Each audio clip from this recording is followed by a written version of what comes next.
नमस्कार, बंटू वन कार्यक्रम में आपका एक बार फिर स्वागत है। इस बार हमारे साथ में बात करने के लिए मौजूद हैं नेफेड के निदेशक अशोक ठाकुर जी। अशोक जी, आपका स्वागत है। अशोक जी, इस समय जो मसला जो चल रहा है, जो 3 विधेयक आप लोग लेके आए हो, आपकी सरकार लेके आई है, एक गांव से लेके चाहे हर जगह की अगर बात करो, स्टेट चाहे हर जगह यही मुद्दे को लेके लोग सड़कों पे हैं। विशेष तौर पे किसान ये चाहते हैं कि ये जो 3 मसले हैं, ये जो 3 विधेयक आप लोग लेके आए हो, उनमें कहीं ना कहीं उनको ये लग रहा है कि उनके मन मुताबिक नहीं है। आप लोग समझा नहीं पा रहे हो, क्यों?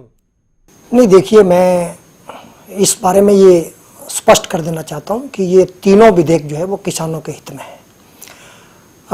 ये अलग बात है कि कुछ बातों को लेकर विपक्ष ने उनके मन में एक भ्रम पैदा किया है, तो उस भ्रम को दूर करना भी आवश्यकता है। और भारत सरकार के स्तर पर चाहे हमारे रक्षा मंत्री में जो किसानों के बड़े नेता हैं, माननीय राजनाथ सिंह जी, और कृषि मंत्री, दोनों लगातार किसान प्रतिनिधि मंडलों से बातचीत कर रहे हैं और उनको जो भी उनके सवाल हैं उनके जवाब भी उनको दिए जा रहे हैं।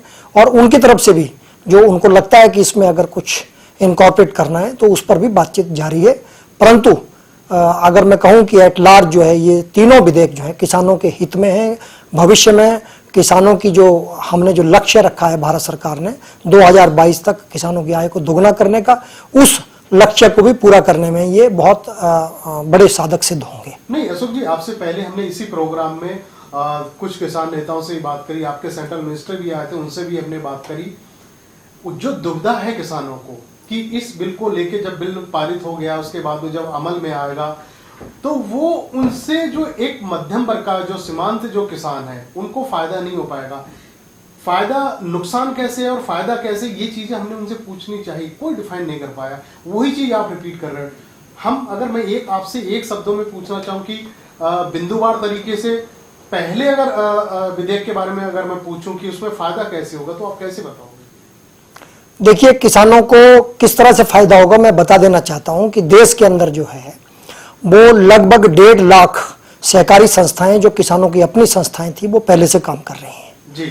और लगभग 8,000 जो है वो किसान उत्पादक संगठन, ये पिछले वर्षों में भारत सरकार के माध्यम से उनका निर्माण हुआ है और वो भी, उन पर भी किसानों का हक है। 10,000 नए किसान उत्पादक संघ जो है बनाने का लक्ष्य भारत सरकार ने लिया है और उनके लिए 6,850 करोड़ का प्रावधान भी किया है। ये बिल आने से पहले की जो तैयारियां हैं वो बता रहा हूं मैं। और ये किस आधार पर तय हुए हैं? ये 2016 से, ये 15 से ये प्रक्रिया शुरू हो गई थी, लेकिन 2016 में 300 जो विशेषज्ञ थे देश भर से, जो किसानों के हित के लिए लगातार जमीन पर काम करने वाले लोग थे, जिनके अलग अलग सोच थे, उन सब से राय मशवरा करके 300 विशेषज्ञों को बुलाया गया। 3 दिन तक बैठे गए, उनसे बातचीत की गई, एक एक बिंदु को हमने अलग किया, किसानों की एक एक समस्या को अलग किया।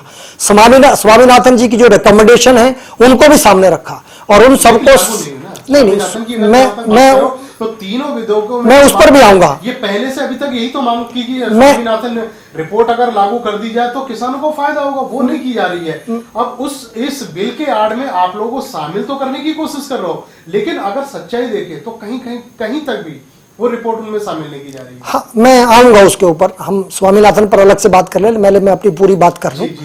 तो इन 300 विशेषज्ञों के साथ बैठकर जो है एक एक समस्या को अलग रखा गया। उसमें चाहे किसानों की मार्केटिंग की समस्या हो, चाहे किसानों की इनपुट्स की समस्या हो, चाहे प्रौद्योगिकी के साथ जो है आधुनिकीकरण के साथ, मशीनीकरण के साथ किसानों को जोड़ने की बात हो, उनकी लागत को कम करने की बात हो, उनके जो इनपुट्स में फर्टिलाइजर्स है, पेस्टिसाइड्स है, उनको उनकी आपूर्ति को सुनिश्चित करना हो, या उनके लिए पैसे का प्रावधान हो, ये सब चीजें। और सबसे बड़ी बात यह कि जो किसानों की छोटी जोत है उसको हम कैसे, छोटी जोत होने की वजह से लागत ज्यादा आती है, उसको कम करने के लिए क्या कर सकते हैं, इन सब बातों पर विचार करने के बाद एक एक बिंदु पर जो है, और वो सारे जो सुझाव उस समय आए थे किसी विशेषज्ञ के बाद से, वो अलग अलग लोगों से चर्चा करने के बाद उन सबको इन बिलों के माध्यम से इनकॉर्पोरेट करके जो है उन समस्याओं का, जो किसानों की बेसिक समस्या है, उनको हल करने का ये प्रावधान किया था, उसी के तहत ये योजना बनाई थी। और अब 10,000 जो मैंने कहा किसान उत्पादक संगठन जो बनेंगे, वो उन छोटे किसानों जिनकी आपने बात करी, छोटे और मंझोले जो किसान हैं, जिनकी जो लैंड होल्डिंग बहुत छोटी है, उन सबको टारगेट करके ये काम प्रारंभ कर दिया गया था। और इसके अलावा आप देखेंगे कि एक बहुत बार बार एक बात कही जा रही है मंडियों को लेकर, तो विपक्ष का और किसानों का ये कहना है कि 7,700 जो एग्जिस्टिंग मंडी है वो समाप्त हो जाएंगी। ये मैं समझता हूं लोगों को ये जानकारी ही नहीं है कि देश के अंदर आज 42,000 मंडियों की जरूरत है। तो मैं पूछना चाहता हूं कि जब 42,000 की जरूरत है, 7,700 हमारे पास हैं, तो मंडियां बनेंगी या घटेंगी? तो इसके माध्यम से, जैसे नेफेडी है, अभी प्रारंभिक चरण में ही हमने 100 मंडियां जो है वो आधुनिक मंडियां बनाने का काम जो है प्रारंभ कर दिया है। तो मेरा कहना है उसमें एक मंडी का उद्घाटन तो हमने कर भी दिया, महाराष्ट्र के मुख्यमंत्री के हाथों जो है अभी हमने एक मंडी का उद्घाटन कर दिया, जो 100 बनानी उसका काम हमने प्रारंभ कर दिया है। मेरा कहना यह है कि मंडियां बनेगी नहीं, तो एक भ्रम यह फैलाया जा रहा है कि मंडियां समाप्त होंगी। मंडियां समाप्त नहीं होंगी, बनेगी। आज देश को जरूरत है 42,000 मंडियों की, और सरकारें 70 वर्षों में सारे संसाधन लगाकर भी केवल 7,700 बना पाई। तो इसके अंदर अगर हम 42,000 का लक्ष्य प्राप्त करना चाहते हैं, जैसा सरकार ने पीछे हाटों को 22,000 हाटों को अपग्रेड करके मंडी के रूप में कन्वर्ट करने का काम प्रारंभ किया था, उसके लिए भी निजी क्षेत्र का पैसा आना आवश्यक है। तो इन बिलों के माध्यम से जो एक निजी क्षेत्र को जो रास्ता दिया है, वो इसमें जब आएगा पैसा तो वो लगेगा। और मैं किसानों को एक बात के लिए जरूर कहना चाहूंगा कि उनको जो एक डर है कि पूंजीपतियों का अधिकार हो जाएगा, ये अमेरिका और यूरोप का हवाला देकर ये बात बार बार कही जा रही है कि देश के कृषि के जो है पूंजीपतियों के हाथ में चली जाएगी। मैं उनको बताना चाहता हूं, अमेरिका और यूरोप जो है वो बिल्कुल भिन्न है, वहां की परिस्थितियां भिन्न है, वहां के किसानों की लैंड होल्डिंग भिन्न है, वहां की पॉलिसीज जो है वो हमारे यहां लागू नहीं हो सकती। एक मैं आपको पिछले दिनों में उदाहरण बताना चाहता हूं, मुर्गी पालक किसानों को लेकर जो है उनके पिंजरा बैन को लेकर एक बहुत बड़ा अभियान चलाया गया था, पशु क्रूअल्टी, एनिमल क्रूअल्टी के नाम पर जो है, और कहा गया था पिंजरा बैन करना चाहिए। यूरोप में पिंजरा बैन, बाद में जब और इसमें सरकार के भी कुछ अधिकारी और इवन न्यायालय के कुछ न्यायाधीश भी इससे कहीं ना कहीं एक समय सहमत से नजर आ रहे थे, लेकिन बाद में हम लोगों ने आग्रह किया कि ये यूरोप का शोध है, हमें भारत के हिसाब से रिसर्च करनी चाहिए। जब रिसर्च की गई भारत की परिस्थितियों के हिसाब से, तो ध्यान में आया अमेरिका में तो 20 डिग्री से ऊपर, यूरोप में तो 20 डिग्री से ऊपर टेम्परेचर ही जाता नहीं है। नहीं, मैं पहले पूरी बात कर लूं, तो 20 डिग्री टेम्परेचर जो है वहां पर मैक्सिमम जाता है। हमारे यहाँ टेम्परेचर 40 से 50 डिग्री जाता है। अगर मुर्गे को बाहर रखेंगे तो बिना भुने ही खाना पड़ेगा उसको। मेरा कहना यह है, यहां तो एयर कंडीशन में मुर्गे को रखना पड़ता है, तो एयर कंडीशन में रखना है तो आपको उसको कमरे में, पिंजरे में रखना ही पड़ेगा। मेरा कहना है कि परिस्थितियां भिन्न है। जो ये कहना है कि पूंजीपतियों का अधिकार हो जाएगा, पूंजीपति भारत में किसी भी हालत में अधिकार नहीं कर सकते, क्योंकि 1.5 लाख संस्थाएं पहले से एग्जिस्ट करती हैं। 18,000 किसान उत्पादक संघ और बन जाएंगे अभी थोड़े दिनों में, और इसके माध्यम से लगभग देश का जो मझोला और छोटा किसान है, इनके पैरामीटर में होगा, इन पर उसका मालिकाना हक है। निजी क्षेत्र के लोग आएंगे। मैं आपको एक बात जरूर बताना चाहता हूं, यहां निजी क्षेत्र जब इसके अंदर आएगा, तो आज मैं किसानों को यह बताना चाहता हूं, उनकी संस्थाओं में जो प्रबंधक समिति लोग बैठे हैं, प्रबंधक बैठे हैं, वो स्थिर है। उनको लगता है कि हमको कुछ करने की जरूरत नहीं है, हम किसानों के प्रतिनिधि हैं, जैसे काम करेंगे, किसान हमारे ऊपर डिपेंडेंट है, उनका एकाधिकार है उस क्षेत्र में। लेकिन जब निजी क्षेत्र का पैसा आएगा, निजी क्षेत्र के लोग आएंगे, तो इन किसान संगठनों के ऊपर जो प्रबंधक समितियां बैठी हैं, जो बोर्ड ऑफ डायरेक्टर्स बैठे हुए हैं, उनको भी ज्यादा पेशेवर और जवाबदेह बनना पड़ेगा। किसानों के लिए ज्यादा अच्छा काम करना पड़ेगा। उनको अपना, अगर उनको सर्वाइव करना है उनके सामने, तो ज्यादा सुविधाएं देनी पड़ेगी। किसान को अपने साथ जोड़कर रखने के लिए ताकत लगानी पड़ेगी, जो आज उनको जरूरत नहीं है।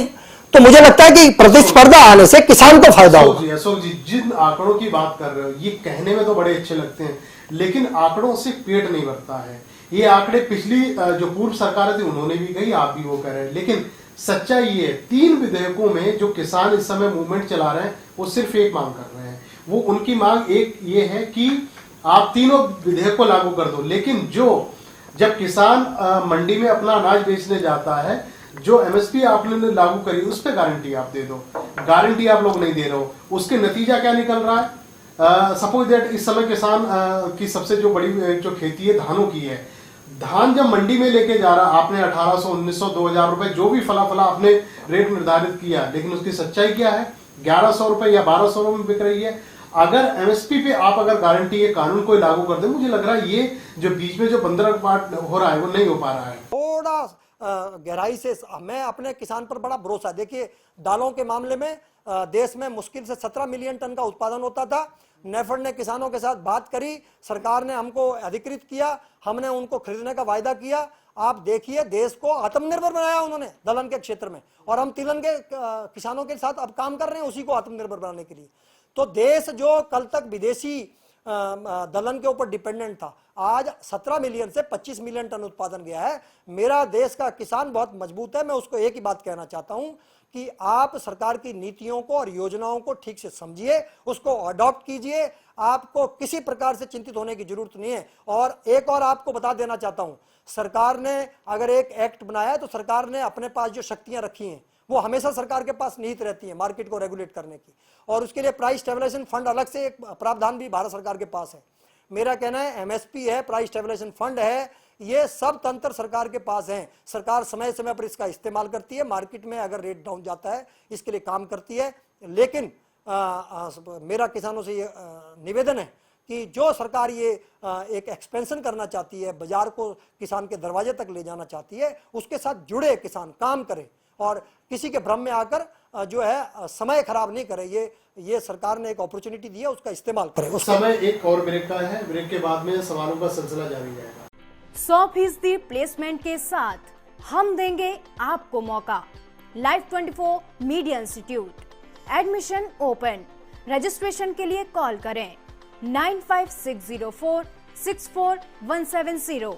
देखिए मुझे लगता है कि राहुल गांधी ज़्यादातर समय सेल्फ गोल करने में विश्वास करते हैं। अब उसके पीछे उनके सलाहकार जो लोग हैं, अब उनकी क्या भूमिका है मैं उसमें नहीं जाना चाहता हूं, लेकिन अभी इस कृषि विधेयक के मामले में ही पूछना चाहता हूं।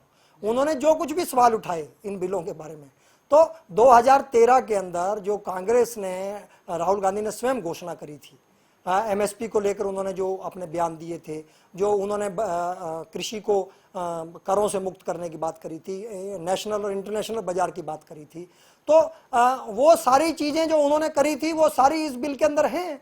और मुझे ये समझ में आ रहा है वो अब जो वो खुद करना चाहते थे वो सरकार कर रही है, जो उन्होंने अपने घोषणा पत्र में कमिटमेंट करी थी 2019 में। अगर नरेंद्र मोदी सरकार ने उन सब चीजों को भी टच करते हुए इन बिलों में उसको लिया है, तो अब उनको तो खुश होना चाहिए इस बात से, फिर वो नाराजगी किस बात की कर रहे हैं। और पंजाब के मुख्यमंत्री जो हैं वो तो इस रिकमेंडेशन में थे जो हमने लागू करी हैं।